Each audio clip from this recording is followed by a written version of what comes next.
समझते हैं कि विश्वविद्यालय में हो रहे अच्छे काम और आगे और क्या क्या हो सकता है भारत की सरकार के द्वारा या आपके द्वारा,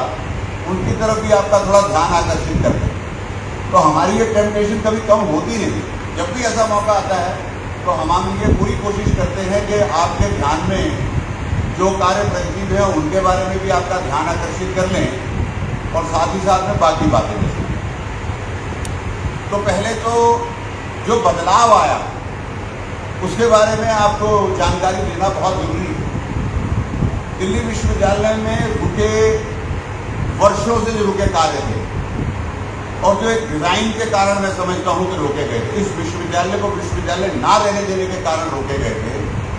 उसमें प्रमुख था कि इस विश्वविद्यालय के अंदर प्रमोशन और अपॉइंटमेंट बंद कर। और वो ऐसे ही नहीं था, आप किसी का नाम ले करके और इस तरह से आप उसको रोक नहीं सकते, क्योंकि सरकार की तरफ से ना तो कोई पाबंदी थी और ना ही कोई ऐसी नीति, कम से कम लिखित रूप। लेकिन यूपीए के शासनकाल से ही आपको ध्यान आएगा कि हमारे यहाँ पर जैसे ही छठे वेतन आयोग के यूजीसी रेगुलेशन 2010 में आए और उनको लागू करने के बहाने, लागू तो वो क्या हुए वो आपके सामने है कि उसके बाद सारी प्रमोशन बंद हो गई और यहाँ पर अपॉइंटमेंट प्रोसेस भी ठप हो गई।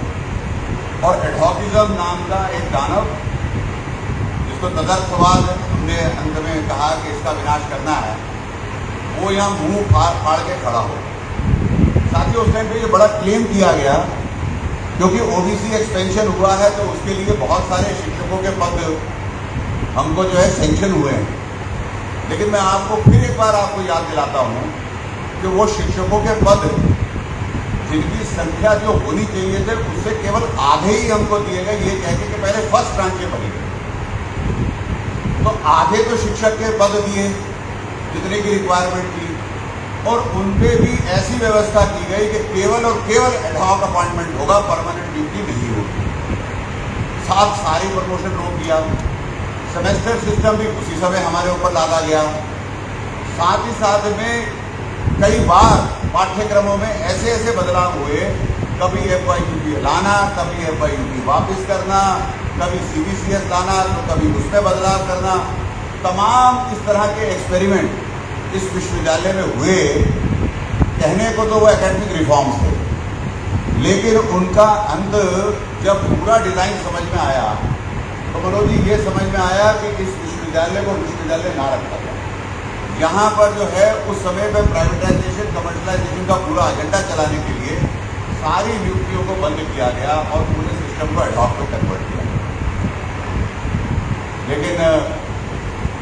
समय हमेशा एक सा नहीं रहता और समय एक सा जब नहीं रहा तो 2015 में NDTF की 3 एग्जीक्यूटिव काउंसिल में हुई।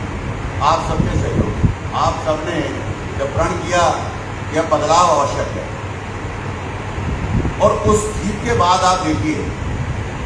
कैसे कैसे बदलाव धीरे धीरे होते चले गए, जो विश्वविद्यालय को दोबारा विश्वविद्यालय, महाविद्यालयों को दोबारा उनका स्वरूप, शिक्षक को उसका सम्मान लौटाना और साथ साथ में शिक्षा व्यवस्था को दोबारा पटरी पे लाने का कार्य करता रहा। उसका पहला उदाहरण है कि जैसे ही ये व्यवस्था बदली और केंद्र में भी सरकार बदली,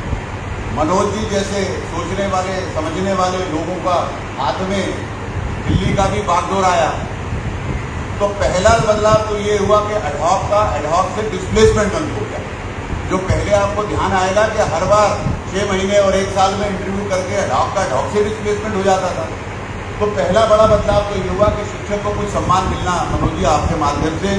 सरकार के माध्यम से और विश्वविद्यालय के माध्यम से, और एक थोड़ा जो हमारा रिप्रेजेंटेशन बदला, जो टीचरों का स्वभाव बदला, ख्याल बदला, उससे ये शुरू हुआ। लेकिन उसमें 1-2 गड़बड़ हो गई। वो गड़बड़ क्या हो गई कि दिल्ली की सरकार की व्यवस्था जो थी वो दिल्ली के नागरिकों द्वारा एक ऐसी अराजकता फैलाने वाली पार्टी के हाथ में गई कि जब बाकी सारे विश्वविद्यालय में और महाविद्यालयों के अंदर प्रगति होना स्टार्ट हुआ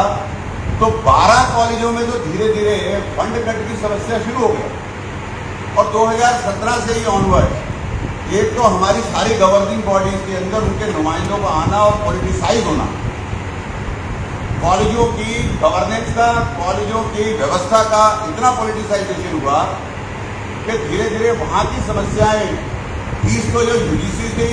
फंडेड थे उनके अंदर बहुत बड़ी समस्या पैदा हुई, और बाकी जो 12 फंडेड कॉलेजेस थे वहाँ तो लोगों को समय पर सैलरी ना मिलना, फंड कट होना, कोई एरियर्स ना मिलना, उनके मेडिकल बिल का रुक जाना। और कोरोना समय में तो जब कोरोना का समय रहा तब तो 6-6 महीने हम खुद, मनोज जी आपके पास में वो रिप्रेजेंटेशन आपको ध्यान आएगा लेके आए, और एक बार तो ये भी आपसे हम आग्रह करते और आपने उसको बहुत सीरियसली आगे बढ़ाया भी कि कैसे भी करके इन कॉलेजों को दिल्ली सरकार से निजात दिला करके सेंट्रल यूनिवर्सिटी के पार्ट होते हुए क्यों ना हम, क्योंकि 20 तो हैं ही उनमें से यूजीसी फंडेड, क्यों ना 32 के 32 को यूजीसी की फंडिंग में लाएं, उसके लिए हम आपसे मिलेंगे। हालांकि उसमें अड़चने नो ऑब्जेक्शन सर्टिफिकेट जो है वो दिल्ली सरकार से अभी तक मिल ही नहीं पाया, तो वो कार्य अभी उतना प्रगति पे आया नहीं मनोज, लेकिन दबाव डाल के कोई ऐसा नियम कायदा कानून बना करके जहां दिल्ली की सरकार की मनमानी इसमें ना चले और उन महाविद्यालयों का उद्धार हो सके, ऐसी प्रार्थना तो हम इस मंच से आपसे एक बार फिर करेंगे,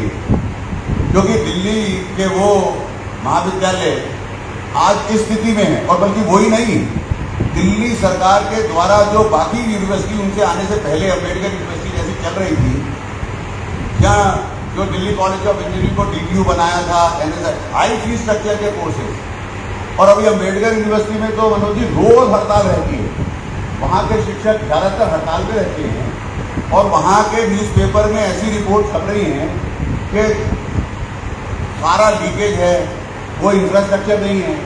फंगस लगी हुई है। प्रिंट के अंदर एक बड़ा आर्टिकल जो मैंने अपने सब साथियों से शेयर किया कि हाई फी चार्ज करने के बाद भी उन विश्वविद्यालयों का जो दिल्ली सरकार के अंतर्गत आते हैं कैसी स्थिति, परमानेंट अपॉइंटमेंट तो भूल जाइए, कॉलेज ऑफ आर्ट जिसको उन्होंने अपने अधिकरण में लेने का पूरा जाल फैला दिया था और कर ही लिया था, वो तो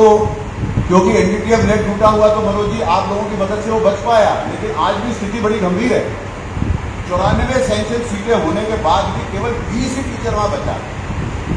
और कोई भी कॉन्ट्रैक्ट अपॉइंटमेंट तक वहां पर नहीं है, उन 20 से ही सारा कोर्स वहां चल रहा है, जबकि वहां पर बैचलर ऑफ फाइन आर्ट और मास्टर ऑफ फाइन आर्ट और पीएचडी तक की पढ़ाई हुई। अब आप बताइए 94 सेंशन पोस्टों से रह गए केवल 20, और आज भी कोई सुधार इस बारे में है नहीं कि वहां पर जो है कोई व्यवस्था में कुछ सुधार आने की, क्योंकि वो भी दिल्ली सरकार द्वारा पोषित है, वो तो सिर्फ हमारे से एफिलेटेड ही था। जो उनका प्राइवेटाइजेशन का मॉडल है वो हमने हर स्तर पे लड़ाई लड़के आपके सबके संज्ञान में है, उसको रोका। आज वो दिल्ली विश्वविद्यालय का ही पार्ट रह गया, अगर वो हो जाता तो साथियों कोई बड़ी बात नहीं होती। ये 12 कॉलेजों को भी धीरे धीरे करके कॉलेज ऑफ बिजनेस स्टडीज को बना देते, कहते हैं तो department of business studies and management है, फिजिकल एजुकेशन के हमारे कॉलेज को वो बना देते जैसा उन्होंने कॉलेज ऑफ आर्ट के लिए किया था। ये तो केवल department of physical education Ambedkar university है, महर्षि वाल्मीकि कॉलेज और एजुकेशन पूरी 12 कॉलेजों में से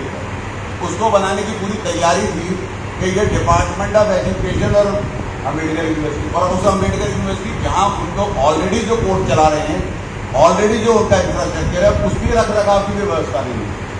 तो ऐसा मॉडल बना रखा है। अब आपको फिर मैं दोबारा याद दिलाता हूं कि 2017 में कन्वोकेशन हुआ, 2017 में माननीय प्रकाश जावड़ेकर जी उस समय शिक्षा मंत्री थे भारत सरकार में, वो और साथ में उनके राष्ट्रपति जी कन्वोकेशन में आए, कोविंद जी। उस समय उन्होंने मंच से उस समय रहते वाइस चांसलर को अनाउंसमेंट किया कि यहाँ पर जो आपने ये ऑफिसम फैलाया हुआ है इसको आप खत्म करके क्यों नहीं परमानेंट नियुक्तियां करते हैं, बल्कि ऑलमोस्ट डायरेक्शन का दे डाला। लेकिन यहाँ पर जो हमारी डूटा के अंदर उस टाइम में लीडरशिप थी, वो कैसे मतलब उस वाइस चांसलर को कंट्रोल कर रही थी, उस समय के वाइस चांसलर को उनके साथ मिली हुई थी कि अपॉइंटमेंट कोर्ट के ऑर्डर के बाद भी पूरे नहीं हुए, और बार बार भारत की सरकार के द्वारा पत्रों द्वारा भी पूरे नहीं हुए, और अंत में आप देखिए जब वो वाइस चांसलर गए उसके बाद भी प्रमोशन का सारा काम जैसे जैसे लीडरशिप में बदलाव होना, वैसे वैसे अब रेगुलराइजेशन का काम और बहुत तेजी से कम अगर आप उन 12 कॉलेज को छोड़ दीजिए तो अब तो सत्यवती की भी मॉर्निंग ड्यूटी में शुरू हुआ है और भी सब जगह शुरू हो रहा है। तो मुझे लगता है कि वो 20 कॉलेजों की भी समस्या अब खत्म होगी। तो बहुत सारे कॉलेजों के अंदर, और जैसा अभी कपाई जी ने पहले बताया कि वाइस चांसलर ने खुद अनाउंसमेंट किया है कि हम 5000 तक रेगुलराइजेशन की अपॉइंटमेंट का प्रोसेस को दिसंबर जनवरी तक पूरा कर लेंगे। ऐसा एक मैकेनिज्म लेकर के हम आगे बढ़ रहे हैं, क्योंकि हम विश्वविद्यालय को विश्वविद्यालय बनाना चाहते हैं। इसको हम कोई तदर्थ विश्वविद्यालय या कॉन्ट्रेक्चुअल